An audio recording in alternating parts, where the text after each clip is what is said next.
everybody? It's me, Mark. I am here at Anime Week in Atlanta 2025, and I am joined by my very special guest, Victor. And we had a live show a couple of weeks ago about a masterclass on how to do press. And since I am at Anime Week in Atlanta and I wanted to extend an invitation to Victor to come on the show, I figured let's just go ahead and have a little powwow and talk about how to do press specifically for Anime Week in Atlanta. Sure thing. So before we begin, let my audience know exactly what is your title and your role here at Anime Week in Atlanta. So my title is I am the Department Manager of Press. Officially, it's Department Manager of Press and Industry, but I handle press primarily. What I do here is throughout the year, before the convention, I open up press registration. I review press. I vet them to see if they should get a press badge. And then as we get closer to the event, I help organize interviews for press between press and guests of the event. Also then at the event, we're here at the press operations room, which doubles as a lounge and press interview area. So I help monitor that as well. So those are my primary duties. Perfect. Now, conventions cover press differently. Anime Week in Atlanta is different from Dragon Con, which is different from MomoCon and Ranger Stop and Pop. What makes press operations at Anime Week in Atlanta unique to those who haven't had the opportunity to do press for this convention? So press for Anime Week in Atlanta, I originally ran press at Otakon. That's currently in DC, but they were in Baltimore at the time when I was running press there for several years. Mm-hmm. So it's the same methodology that we had there. So the press, what we consider press is the traditional press. So they're reporting on something, they're doing interviews, they're either doing written or blog or what other format, but it is more interview style. It's not, for example, the newer type media of content creators. We do actually have a separate content creator department that handles content creators and collabs, et cetera, and they work with them directly because it's a different kind of media. Right. So that's what we're more traditional. So for example, like I work with smaller blogs, but I also work with news organizations such as CNN or Fox or ABC, et cetera. So, or the different newsprints, that sort of thing. So. Gotcha. Yeah. Now, another thing with Anime Week in Atlanta versus other conventions, we have to apply for the guests that we're going to try to conduct interviews with. Correct, yes. Dragon Con kind of has something similar. Other cons kind of have something similar. But why does Anime Week in Atlanta take that approach versus, say, a round robin where a guest would just sign up and every outlet shows up if they want to? So the way we do it is when we bring guests, we have them come here for specific reasons, like certain panels or to go for autographs for the attendees, to provide that sort of service for our attendees. But we also have to ensure that their schedule is done appropriately so there's no conflicts. Right. So a lot of the reason why we do it is so we could have organizations and like press organizations and guests. First, we like to do one-on-ones. Mm-hmm. That way the press organization can have direct access to the guest and have their own specific questions. Like with round robins or whatever, you may get one or two questions. Now you know the struggle. But for some, like understandably for some guests, they request that they would do a press conference style, but it depends on the event if they're available to do that sort of thing. Here we just have individual press rooms, so we can't really do press conference style anyway. So we focus on the one-on-one between the guest and the press organization. And we do it the way we do it so we can ensure the schedule the guest has doesn't conflict with any other obligations that they have. Right. Perfect. Yeah. Now, Anime Week in Atlanta has moved locations from the Cobb Galleria scene, and now we're in the Georgia World Congress Center, with this being the second year. Correct. And yeah. I know doing press at the Galleria Center was slightly different than how we have done it here, because I know last year we had that big open space and it was like 3-4 interviews going on at a time, which that was a really unique experience. What has that been like, making the transition from one venue to another? And now this is the second year here, and here you are in another new space. Is it kind of like disconcerting that you're constantly moving the last 3 years and you don't have a set space that you're used to, or how have you handled that challenge? So I've been involved with big events moving to different venues. So I've mentioned Otakon before, and I was involved with them in a big move back in 2017 when the event was moved from Baltimore to DC. So I'm used to that sort of logistical challenge. For AWA, or in general in press, the basic format is still the same, what I do. It's just the space I have to organize to be able to do what I do. So like within this space right now, we have 2 curtained off areas for interviews.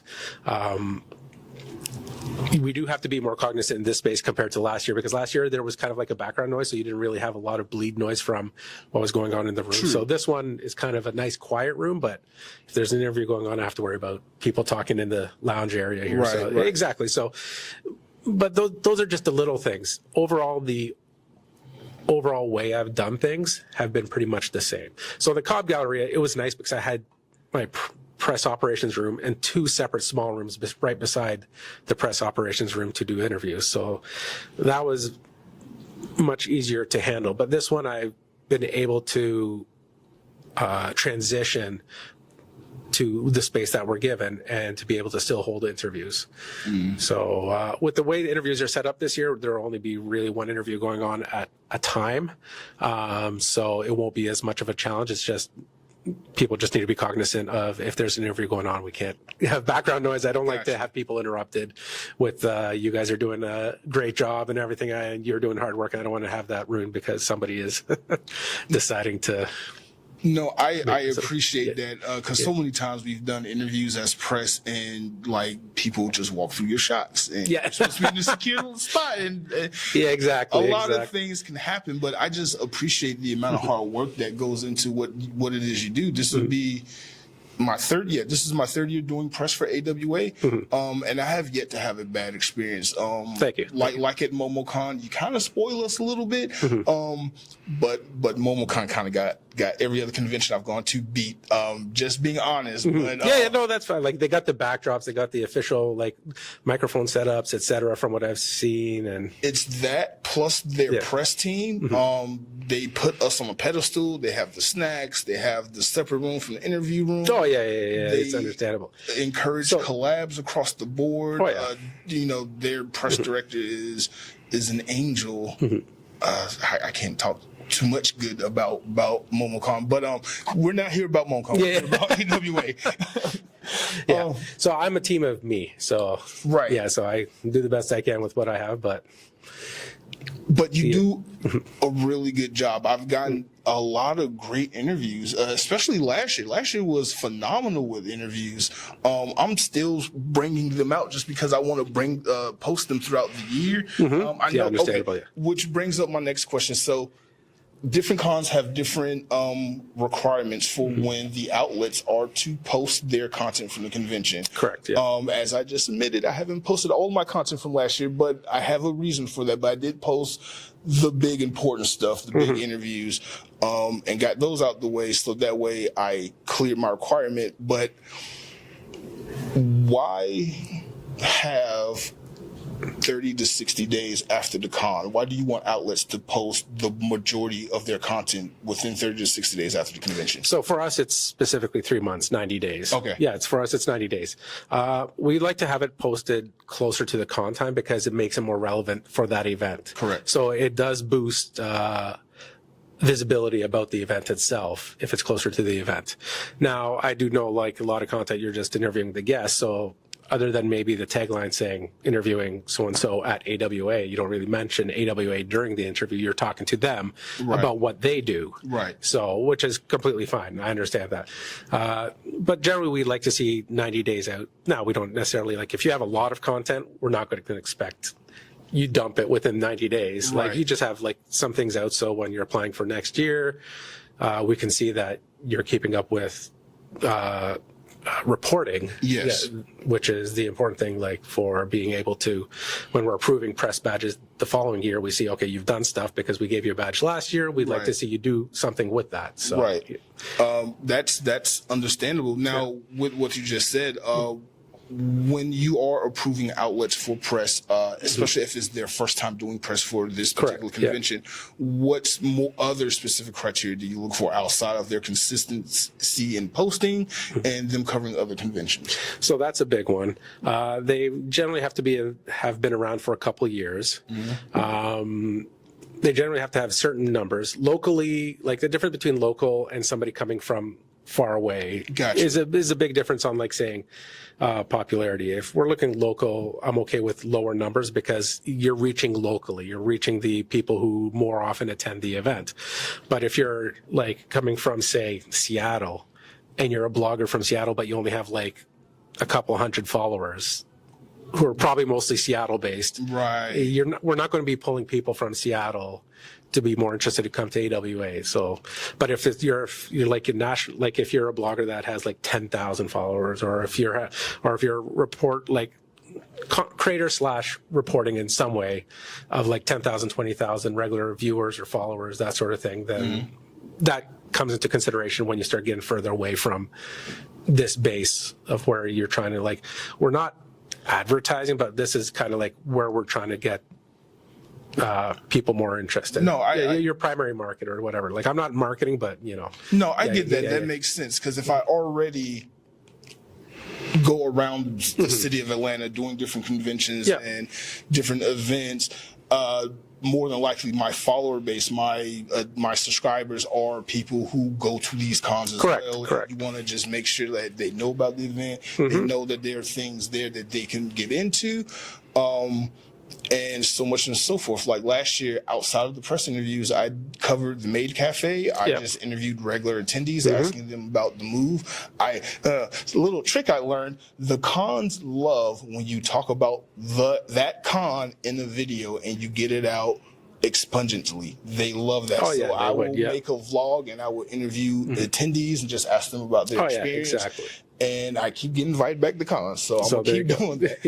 So I just want one caveat for the requirements. I bring this from Otakon as well. So if you're like a student in high school or college and you're part of like a journalism club or such, I don't necessarily need them to be part of an organization that's been around for a couple of years. If it's kind of like, if their professor or their club advisor can vouch for them, I tend to help out that way so they could get practice their journalism chops, as it were, or anything like that. So I don't try to shut out only with, like, it is a bit flexible, the rules. There is no hard and fast. There are some basic things that are required, like, for the general people applying, the 2-year rule, or you have to have a certain number of people who look at your stuff, that sort of thing. But for people who are up and coming and learning the trade, I try to be a bit more flexible on that. So because that's what I'm here for. So, like, that's understandable, and I actually commend you for that, because I love, like, when cons look out for, like, the up and comers, the next generation, the kids that are trying to learn. Because I had opportunities like that when I was in high school, doing yearbook and magazine club and things like that. So that is so cool, and that is a good tip. If you are someone who is in high school or college and you work with an organization and you are on the career track of journalism, if you're a nerd, this might be a good opportunity for you to try it out. Now, before we started rolling, you mentioned that you've been doing AWA. You were director for press for AWA since 2014. Correct. Yes, I was it was called director back then. Now they call it manager, but that's HR type stuff. But whatever. It's the same role. So since 2014. Gotcha. When you hang it up, what are you planning on to do when you don't have to be here? Getting all this together? So I'm involved with quite a few events. I'm dropping a few these next couple of years because I'm planning to take a year off, travel the world again. Did that back in 2018. So AWA had to find somebody to cover me for the 1 year that I was gone. Same thing with Otakon. I stepped back from them as well, and as well as KatsuCon in the DC area. So I'm only involved with a couple of Canadian shows and SakuraCon out in Seattle. So I'll be doing those for a little bit because they're a lot easier to handle. But in a couple of years, I'll be taking a break from my day job and traveling the world again. That sounds really fun. It any is. Particular place you want to travel to first? So the first time I did Southern Europe, East Asia, Southeast Asia, and South America. This time I want to do Northern Europe, East Africa, Central Asia, and South Asia, and Australia. So those are my main targets for my next trip. So, of course, I'm going to hit up Japan again. I have a lot of friends there. That was going to be the next question, because that's a must. If you travel in the world, you got to stop by Tokyo every single time. Oh, exactly. Like last time I was a sabbatical, I did 4.5 months in Japan. So. Yeah, so can I come? Can I come on trip with you? Well, too late. My wife has already claimed the second seat, so. Okay. Yeah. But since you've been doing this for almost over 10 years now. With AWA, correct. With AWA, I'm sure you've seen a ton of scenarios, a ton of powerful interviews, and I'm sure you've seen a ton of mistakes people have made. Correct. And you've had to handle business. What are some of your favorite moments and least favorite moments on the job? I'll start with the least favorite moment. Now, I'm not going to say which event this was with, because like I said, I've been with multiple events, and I'm not going to say who specifically. But we've had one organization that was doing an interview of a pretty big band. And there was another organization that did not get the interview, but then they convinced the first organization to let them sit in with their interview. So, yeah. So, Gotcha. Yeah, you get That's it. why you had that rule from last year. Oh, okay. Yeah, anyways. Okay. If there's a rule, there's a reason why there's a rule. But in this case, so that happened. So unfortunately, I had to ban them for a year. I had to pull their press badge because it was against the rules. Like the organization had only approved them to interview the man. So anyways, I won't get into details who or what when. This is pretty old history. Thankfully, it's like 11 years ago. But but my favorite thing is really just having people come and doing some really good interviews, like interviews that they've been like they've had an opportunity for once. Like we've gotten a Japanese guest. You normally would not get this opportunity as a press organization here in the U.S. to just like meet some of these Japanese creators and be able to talk to them and see what their thought processes were, ask them about their work, because like really, where else would you get the opportunity to? Like, you're not going to go to Japan and randomly run into them or request from their PR team or whatever. Like, it's not quite the same anyways in Japan as in the U.S. to deal with that sort of thing. But it's, just seeing them getting these opportunities and then reading what they've written or watching what they've taped and just seeing some fantastic points of view, especially when you have two different cultures. Like you're having interviewers from the U.S. asking people from Japan, like creators from Japan, certain things that just never came up because people in Japan don't think to ask certain type of things. So it's fantastic seeing how their eyes are opened up to what people in the West think or what they think about their work or what they're wondering about their work. So that's the kind of thing in general I like seeing. So that is really good. I've gotten to interview some international guests before. Oh my God. Ryota Ozawa was a really, really phenomenal interview, but it was round robin style. So I only got to ask 5 questions out of 30 people. So that was a whole. Hey, at least you got 5 out of 30 people. So I've learned how to finesse that round robin style thing. It helps if you have a team and you know everybody gets like, here's the questions. We're all going to just be separate people and we're going to ask these questions for the same outlet. And obviously collaborating and networking with other outlets. Of course, that works a lot actually on the round robin ones. Although I do have a rule at another event that the questions come ahead of time. And then we go through each question. So we say, okay, now it's your turn to ask a question. Like this organization to ask a question. So we go by organization name. But when they collab with other organizations, that's a fantastic way because you may have duplicate questions. Right. So maybe then you can, like at least 4 out of 6 organizations can get their question answered, not their answer question. Their question answered without having to do separate questions each. Correct. Yeah, and that's more efficient that way.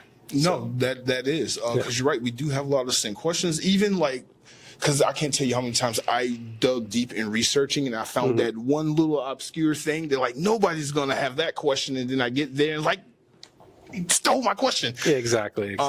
So yeah, oh my God, I've had a lot of interesting moments in press, but again, thank you so much for coming on. Before we go, do you have any other tips and tricks for anyone who's interested in doing press for a convention? So the best tip is to just keep writing or keep videoing or keep whatever format you want to do. That way you stay in practice questions, like writing questions, thinking of how people answer questions. You could even go with friends, or you could even talk to other press organizations to see how they've handled certain situations, or just in general. Like I've had people who are new that joined an organization that sends people regularly, but they're new to that organization. They were very nervous. So it's understandable, but just keep doing it. That's the thing for anything in life, like press, art, whatever. Just keep practicing, and don't give up, and always put out content. That's a very important factor as well, especially with press departments looking at applications, that sort of thing. So they want to see that you're consistent and you're not just doing it once a year. So yeah, that's good advice. I'll add one more tip. Don't be afraid to make that content that you want to make, because you'll never know who's watching. Fun story. I got into press because I went to Winterfest, presented to you by MomoCon, the one here they had it, and I made a vlog. And the vlog was about just the point of view from my perspective, from a black nerd perspective of this, covering this convention. And, you know, I interviewed everybody. I just was having fun and just showcasing the con. A con director from another con saw it, and they convinced me. Took a lot of convincing, because they're like, I don't have the numbers, I don't have the type of content you're looking for, I just have this. But they convinced me to apply for the next con that was coming up, which happened to be MomoCon. And I got in, and my very first interview was Phil Lamar. Okay, yeah, Phil Lamar, he's that was like, he's fantastic. Talk about like meeting your stars and your idols, and you're just like, you have all these questions you want to ask them, but as soon as they start speaking, you're just like a kid sitting Indian style, just like, oh, tell me more. Just tell me more. Shut up. Stop asking questions. Just talk. So like, I've had so many amazing interviews like that. Like I got to interview DMC, Daryl from Run DMC. Yep. I've Ryota Ozawa. Yeah, of course, yes. I just had John Boyega at Dragon Con. So that was an amazing experience. That must have been amazing. That must have been awesome. That's a conversation for another day. Yeah, I understood. But Peter Macon, I got to interview Peter Macon that year also. That was phenomenal. Press has opened up so many different doors and opportunities for me now. I'm dabbling in filmmaking and documentary and what is the word? Making documentaries. There we go. There you go. There we go. Say it 5 times fast. No. So just keep doing it. Don't be afraid to make the content that you want to make. Don't be afraid to apply. You're just putting your email address and your numbers and some content you shot, and just hit apply. It's a simple application. The worst that can happen is you get rejected, and then you move on to the next one. Exactly. Yeah. But that's all I got for now. Join me as I continue to cover Anime Week in Atlanta 2025 over this holiday weekend. Thank you for coming. Thank you for having me. Like, I swear to God, every time the year after, I'm like, they're never going to approve me. They're never going to approve me. I did so bad. As long as you're putting out content and it's good content and your numbers are reasonable, then I have all those things. Yeah, there you go. But thank you so much. Thank you. Yeah.